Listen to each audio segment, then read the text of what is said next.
ആ കൂടെ ഞങ്ങൾ ഉണ്ടായില്ല എന്നുള്ളത് ഞങ്ങൾക്ക് വലിയ ആശ്വാസമാണ്. ഞങ്ങളെങ്ങനെ അവിടെ പോയി ഇരുന്നിരുന്നെങ്കിലോ ഞങ്ങളും അതുപോലെ പരിഹാസ കഥാപാത്രങ്ങളായേനെ. ഈ യോഗി ആദിത്യനാഥിൻ്റെ ഈ സന്ദേശം വായിക്കുമ്പോൾ ഞാനങ്ങനെ സ്റ്റേജിലുണ്ടായിരുന്നെങ്കിലോ NSS ജനറൽ സെക്രട്ടറി ഇന്ന് വീണ്ടും നിലപാട് വ്യക്തമാക്കിയിട്ടുണ്ട്. അദ്ദേഹം ഒരു അടി പോലും പിന്നോട്ടില്ല. ഇടത് സർക്കാരിനൊപ്പമുള്ള നിലപാടിൽ തന്നെ അദ്ദേഹം അടിയുറച്ചു നിൽക്കുകയാണ്. കോൺഗ്രസ് അനുനയിപ്പിക്കാനുള്ള കോൺഗ്രസിന്റെ ശ്രമം വിഫലമായോ? ഞങ്ങൾ അനുനയിപ്പിക്കാൻ ശ്രമം നടത്തിയെന്ന് നിങ്ങളോട് ആരാ പറഞ്ഞത്? നിങ്ങൾ തന്നെ എഴുതുന്നതാണ് അനുനയിപ്പിക്കാൻ ശ്രമം നടത്തിയെന്ന്. ഞങ്ങൾ വളരെ ക്ലിയർ ആയിട്ട് പറഞ്ഞു, ഞങ്ങളുടേത് പൊളിറ്റിക്കൽ ഡിസിഷനാണ്, രാഷ്ട്രീയ തീരുമാനമാണ്. ഇവരുടെ കപട ഭക്തി കാണിക്കുന്ന ഈ അയ്യപ്പ സംഘവുമായിട്ട് ഞങ്ങൾ ഒരു കാരണവശാലും സഹകരിക്കില്ല, ഒരു കാരണവശാലും സഹകരിക്കില്ല. അത് ഞങ്ങളുടെ രാഷ്ട്രീയ തീരുമാനമാണ്. ആ തീരുമാനത്തിൽ ഒരു മാറ്റമില്ല, ഒരു തീരുമാനം മാത്രമല്ല.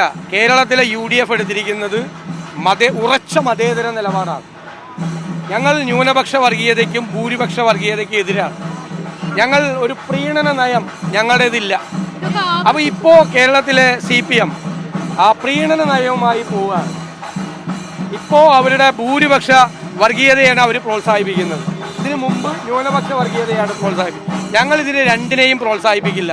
ഉറച്ച മതേതര നിലപാടുമായി കേരളത്തിലെ UDF മുന്നോട്ട് പോകും. ഉറച്ച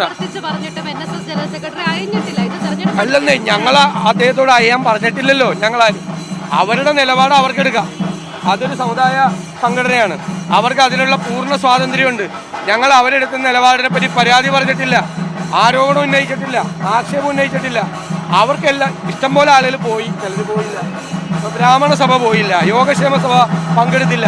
അതൊക്കെ ഓരോ സംഘടനയുടെ തീരുമാനമാണ്. അതിന് NSS എന്ത് തീരുമാനം എടുക്കണമെന്ന് ഞങ്ങളല്ലല്ലോ പറയുന്നത്.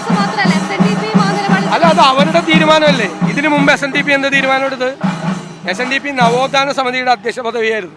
അപ്പോൾ അവർ ആ തീരുമാനം എടുത്ത് അന്ന് ശബരിമലയിൽ ആരെയും കയറ്റരുത്, സ്ത്രീകളെ കയറ്റണം എന്നുള്ള നിലപാടാണ് SNDP അന്ന് എടുത്തത്. ഇപ്പം മാറ്റി. പിണറായി വിജയൻ പറഞ്ഞത് ആകാശം ഇടിഞ്ഞു വീണാലും അവിടെ സുപ്രീം കോടതി വിധിയുടെ ഒപ്പം നിൽക്കും എന്നാണ് പറയുന്നത്, അല്ലേ? സുപ്രീം കോടതി വിധിയുടെ കൂടെ നിൽക്കും എന്നാണ് പറഞ്ഞത്. ഒരു തരത്തിലും നവോത്ഥാന ചിന്തയ്ക്ക് മാറ്റമില്ലെന്ന് പറഞ്ഞു. ഇപ്പം എങ്ങോട്ടാ മാറി? ഞങ്ങളല്ലല്ലോ മാറിയത്. ഞങ്ങൾ അന്നെടുത്ത നിലപാടും ഇന്നെടുത്ത നിലപാടും അയ്യപ്പ ഭക്തരുടെ കൂടെ, വിശ്വാസികളുടെ കൂടെ ഉള്ള നിലപാടാണ് എടുത്തത്. ഞങ്ങളുടേത് ഇപ്പോൾ ഞങ്ങളെടുത്ത തീരുമാനം രാഷ്ട്രീയ തീരുമാനമാണ്. ഞങ്ങൾ ആ തീരുമാനത്തിൽ ഒരു മാറ്റവും. അത് അവരുടെ ഇഷ്ടമല്ലേ?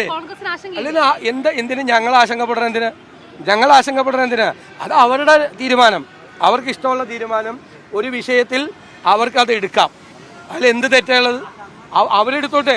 അത് ഞങ്ങളെ ബാധിക്കുന്ന എങ്ങനെ? ഞങ്ങളുടെ രാഷ്ട്രീയ തീരുമാനത്തിൽ ഒരു ശക്തിക്കും സ്വാധീനം ചെലുത്താനും പറ്റില്ല, ഒരു ശക്തിക്കും മാറ്റാനും പറ്റില്ല. ഞങ്ങളുടെ രാഷ്ട്രീയ തീരുമാനമാണ്.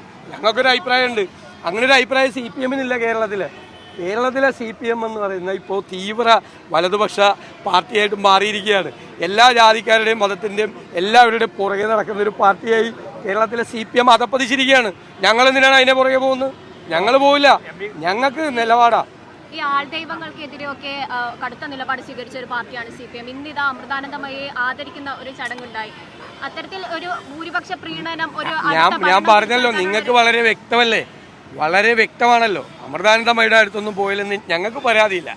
പക്ഷേ ഈ കപടഭക്തിയുമായി അയ്യപ്പ സംഗമം നടത്തിയപ്പോൾ അതിൻ്റെ കൂടെ ഞങ്ങളില്ല. അത് 7 നിലയിൽ പൊളിഞ്ഞും പോയി, 7 നിലയിൽ പൊട്ടിയും പോയി ആ പരിപാടി. പിന്നെ ആകെ പിണറായി വിജയന് സന്തോഷമായത് യോഗി ആദിത്യനാഥിൻ്റെ സന്ദേശം വായിച്ച് മന്ത്രിമാരെല്ലാം പുളകിതരായി. അതാണ് സംഭവിച്ചത്. അപ്പോൾ യോഗി ആദിത്യനാഥും പിണറായി വിജയനും നല്ല കൂട്ടുകാരായി മാറി. അതല്ലേ അതിൻ്റെ പരിണത ഫലം. പിന്നെ വിദ്വേഷം പ്രസംഗിക്കുന്ന ആളുകൾ, മറ്റു മതങ്ങളെക്കുറിച്ച് വിദ്വേഷം പറയുന്ന ആളുകൾ, അവരെല്ലാം എഴുന്നള്ളിച്ച് കൊണ്ടുവന്ന് സ്വയം പരിഹാസനായി. ആ കൂടെ ഞങ്ങളുണ്ടായില്ല എന്നുള്ളത് ഞങ്ങൾക്ക് വലിയ ആശ്വാസമാണ്. ഞങ്ങളെങ്ങനെ അവിടെ പോയി ഇരുന്നിരുന്നെങ്കിലോ ഞങ്ങളും അതുപോലെ പരിഹാസ കഥാപാത്രങ്ങളായേനെ. ഈ യോഗി ആദിത്യനാഥിൻ്റെ ഈ സന്ദേശം വായിക്കുമ്പോൾ ഞാനങ്ങനെ സ്റ്റേജിലുണ്ടായിരുന്നെങ്കിലോ